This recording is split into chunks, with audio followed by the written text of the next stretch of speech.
Hello everyone, welcome to सरकारी library.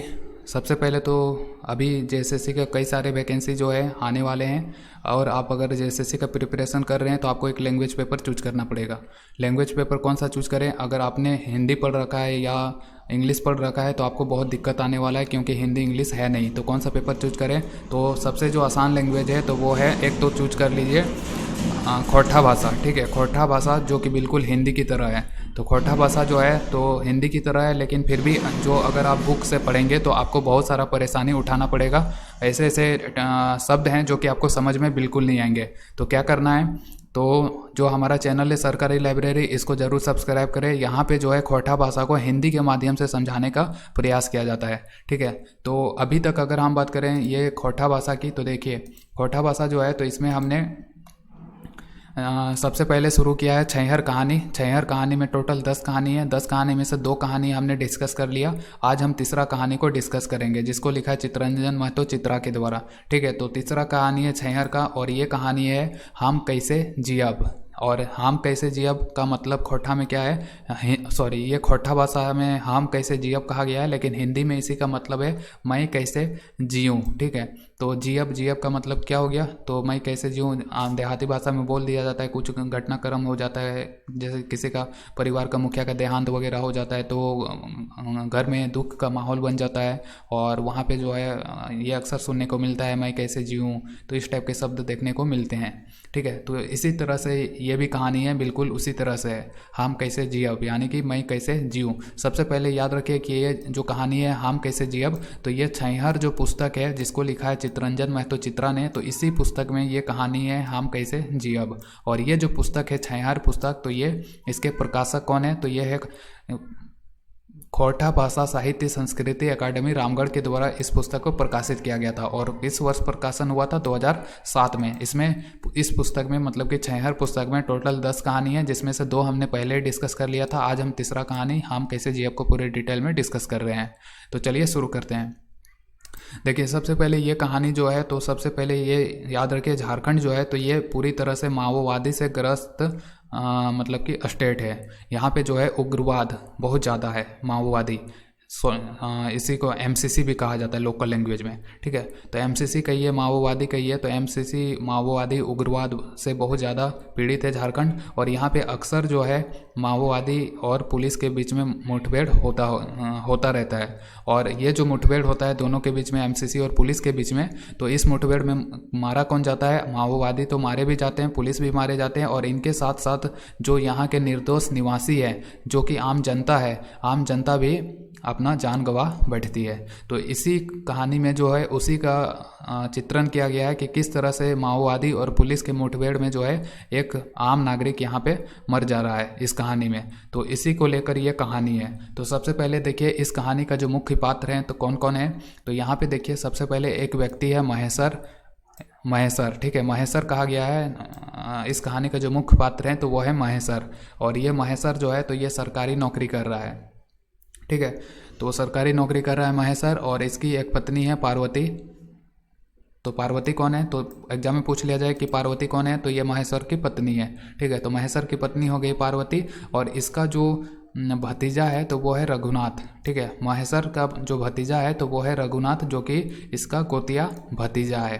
देखिए महेश्वर और रघुनाथ, ये रघुनाथ की अगर हम बात करें तो ये मान लीजिए कि महेश्वर से बड़ा है, यानी कि रघुनाथ जो मान लीजिए कि ये 40 साल का अगर है तो महेश्वर मान लीजिए कि ये 30 साल का है। ठीक है, तो उम्र की अगर हम बात करें तो रघुनाथ जो है महेश्वर से बड़ा है, लेकिन ये दोनों जो है गोतिया भतीजा है। गोतिया भतीजा है रघुनाथ जो है, तो ये भतीजा है महेश्वर का, ये याद रखना है।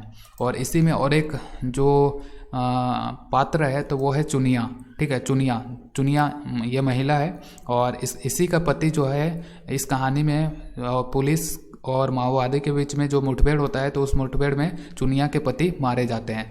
तो याद रखिए कि चुनिया हो गया जिसके पति का देहांत हो जाता है पुलिस और माओवादी के मुठभेड़ में, और चुनिया जो है तो इसके पति का नाम है डमरू। तो एग्जाम में पूछ लिया जाए डमरू कौन है, तो ये चुनिया का पति है। और चुनिया और डमरू के कितने बच्चे हैं, तो टोटल 3 बच्चे हैं इस कहानी में। और 3 बच्चों में से जो बड़ी बेटी है तो बड़ी बेटी का नाम है कर्मी, और कर्मी काम क्या है, तो ये बकरी चराती है। ठीक है, तो ये चारों का नाम याद रखना है। महेश्वर जो कि सरकारी नौकरी कर रहा है, पार्वती महेश्वर की पत्नी हो गई, और रघुनाथ जो है तो ये महेश्वर का भतीजा है, गोतिया भतीजा, लेकिन उम्र में महेश्वर से बड़ा है। चुनिया जिसका पति जो है पुलिस और माओवादी की लड़ाई में मारा जाता है, और चुनिया का पति का नाम है डमरू। चुनिया के 3 बच्चे हैं, बड़ी बेटी का नाम है कर्मी। ठीक है, तो ये यहाँ तक चारों का नाम याद रखना है। अब देखिए, जो मुंह अंधरा, खोरठा भाषा में जो मुंह अंधरा होता है तो ये प्रातःकाल को कहा जाता है, यानी कि सुबह का समय, जब सूर्य उदय नहीं हुआ है, मतलब कि सूर्य जब निकला नहीं है तो उससे पहले का जो समय होता है तो उसको मुंह अंधरा कहा जाता है। तो मुंह अंधरा का समय है। और महेश्वर जो है लंबी छुट्टी के बाद अपनी पत्नी पार्वती के साथ अपना रिश्तेदार के गांव जाती है, और उस गांव का नाम है क्या, तो गांव का नाम है मुरप्पा।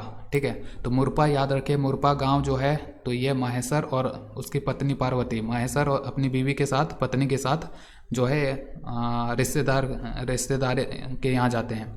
और कौन सा गांव जाते हैं, तो ये मुरप्पा जाते हैं, मुरप्पा। और मुरप्पा जो है तो वहाँ पे कौन रहता, कौन है, तो महेश्वर का जो भतीजा है रघुनाथ, तो रघुनाथ रहता है मुरप्पा गांव में, जो कि महेश्वर से उम्र में कैसा है, तो वो बड़ा है। ठीक है, तो यहाँ तक क्लियर है। अब देखिए, जो महेश्वर है तो महेश्वर जब अपना भतीजा यानी कि रघुनाथ का गांव जब पहुंचता है तो वो 4 चक्का लेके जाता है। जाहिर सी बात है भैया कि सरकारी नौकरी है तो वो खूब पैसा कमा रहा है, और 4 चक्का उसने खरीद लिया है, 4 व्हीलर। अब 4 व्हीलर लेके जाएगा, कोई मतलब कि ज़्यादा डेवलप गांव में नहीं है मुरप्पा, तो वो वहाँ पे जाएगा तो जाहिर सी बात है वहाँ के जो लोग हैं तो वो उसको देख के डर जाते हैं, और वो इधर उधर भागने लगते हैं। गाँव के लोग वो समझते हैं कि गाँव में पुलिस आ गया है, काहे कि इस कहानी में माओवादी और पुलिस के मुठभेड़ के बीच में चर्चा किया गया है। तो ये समझते हैं गाँव वाले कि ये जो व्यक्ति आया है महेश्वर, तो ये पुलिस वाला है, तो इसी के कारण लोग उसके डर से इधर उधर भागने लगते हैं। धीरे धीरे सब शांत होता है, ये जाता है रघुनाथ के घर। तो रघुनाथ के घर जो है, रघुनाथ के घर जब पहुंचता है तो सब चीज़ होता है थोड़ा, जैसे कहीं पे आप रिश्तेदार के यहाँ पे गए हैं तो वो थोड़ा आपका खातिरदारी करेंगे, तो इसी तरह रघुनाथ भी अपना जो उसका मतलब कि चाचा लगेगा, ये कौन, महेश्वर, तो महेश्वर का खातिरदारी करते हैं। और रघुनाथ अपना, उसकी जो बड़ी बहू है, महेश्वर की जो बड़ी बहू है, तो उसको कहते हैं कि आज जो है लाल कोटेर, याद रखिए खोरठा भाषा में कोटेर का जो मतलब होता है तो ये होता है मुर्गी, यानी कि जो लाल रंग की मुर्गी है तो उसको मारने के लिए कहते हैं, मेहमानों को खिलाने के लिए। तो ये कोटेर याद रखिए कि खोरठा भाषा में मुर्गी होता है, जिसको मारने के लिए कहा जाता है रघुनाथ के द्वारा इन लोगों के लिए। इसके बाद रघुनाथ जो है महेश्वर को गांव में ही जो है, रघुनाथ क्या करता है, जो महेश्वर है तो इसको गांव, जो टोला होता है, गांव का जो टोला होता है, एक होता है ऊपर टोला, जैसे कि ऊपर तरफ हो गया, ऊपर बस्ती, नीचे बस्ती, तो ये रघुनाथ को नीचे की तरफ ले जाते हैं। नीचे टोला क्यों ले जाते हैं, क्यों ले जाते हैं, तो ये शराब पिलाने के लिए ले जाते हैं। और शराब पिलाने के लिए किसके घर घुसते हैं, तो ये चुनिया के घर घुसते हैं। और चुनिया के घर जब ये दोनों घुसते हैं, रघुनाथ और महेश्वर, शराब पीने के लिए, तो महेश्वर चुनिया को देख के पूछता है कि चुनिया का पति कहाँ है। ठीक है, तो जैसे कि महेश्वर शराब पीने गया रघुनाथ के साथ, और जब वो चुनिया के घर पहुंचता है तो पूछेगा, हाँ जी चुनिया, मान लीजिए नाम और पूछ लिया, उसके बाद पते का तौर पति कहाँ हो। ठीक है, तो ये पति पूछते हैं, उसका मतलब कि चुनिया से पूछता है महेश्वर कि तुम्हारे पति कहाँ है।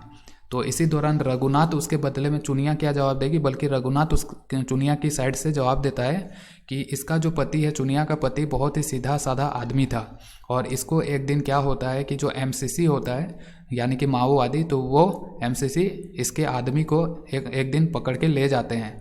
और उसी दौरान जो है एक दिन माओवादी और पुलिस के बीच में मुठभेड़ होता है, और उसी में इसका पति, जिसका नाम है डमरू, तो डमरू मारा जाता है। ठीक है, तो याद रखिए कि चुनिया का पति का नाम है डमरू, जो कि पुलिस और माओवादी के मुठभेड़ में मारा जाता है।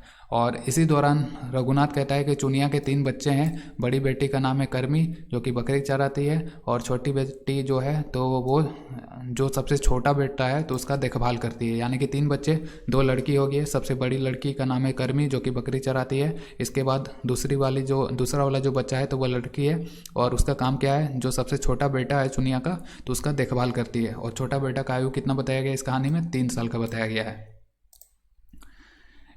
और रघुनाथ कहता है कि जो चुनिया है तो वो अपना परिवार का भरण पोषण कैसे करती है, तो ये दतवन बेचती है। दतवन बेच के अपना परिवार चलाती है और साथ ही पत्ता बेचती है और साथ ही शराब बनाती है। तो दत्तवन बेच के, पत्ता बेच के, शराब बना के, इसी से इसका जो है मतलब कि खर्चा पानी चल रहा है घर का, चुनिया का।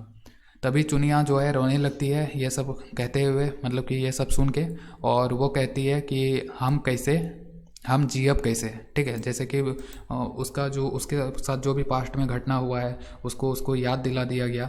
तो इसी शो को याद करके वो फिर से कहती है कि हम जियब कैसे, बहुत दुख है। तो जाहिर सी बात है अपना दुख को जाहिर कर रही है। तो इसी के कारण से इस कहानी का नाम ही पड़ गया हम जियब कैसे। तो बेसिकली याद रखिए कि ये कहानी जो है माओवादी और पुलिस आतंक से प्रभावित गांव का मार्मिक दुर्दशा, यानी कि जो प्रभावित गांव है, एमसीसी और पुलिस के बीच में जो झगड़ा हमेशा होता रहता है, गोलीबारी जो होता रहता है, तो उससे कारण किस तरह से गांव जो है तो प्रभावित होते हैं, तो उसी का दुर्दशा को इस कहानी के माध्यम से लेखक के द्वारा प्रस्तुत करने का कोशिश किया गया है, ठीक है। तो ये कहानी था हम जियब कैसे। तो उम्मीद है कि आपको ये वीडियो अच्छा लगा होगा। इसमें बेसिकली जो पात्र हैं तो इनका नाम याद रखिए और अपने दिमाग में कहानी का स्वरूप को याद कर लीजिए कि किस तरह से गांव में जो है मतलब कि ये घटनाक्रम ये चारों लोग के बीच में रिलेट करके याद रख सकते हैं, ठीक है। तो उम्मीद है कि आपको वीडियो अच्छा लगा होगा। इसी तरह के और वीडियो देखने के लिए सरकारी लाइब्रेरी को सब्सक्राइब करें। Thank you.